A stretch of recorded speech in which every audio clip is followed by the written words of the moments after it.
ৰাজ্যখনৰ ভিতৰত এতিয়া আমি 3খন জিলাত ইয়াৰ কিছু ব্যতিক্ৰম দেখিছোঁ। তাৰ ভিতৰতে কাৰ্বি আংলং, ৱেষ্ট কাৰ্বি আংলং আৰু কৰিমগঞ্জ।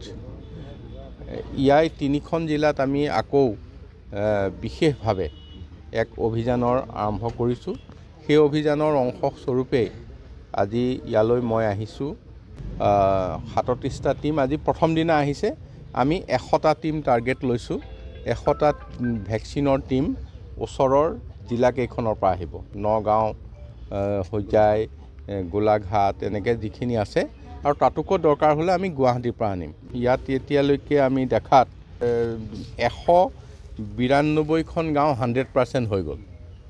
তাৰপিছত 175খন গাঁও মানে মোৰ দেন 90%, 91%ৰ পৰা ওপৰলৈ গ'ল। আৰু 50%ৰ ওপৰতো ইয়াত গাঁও আছে 196খন। তাৰপিছত 75খন গাঁও 50%ৰ তলত আছে।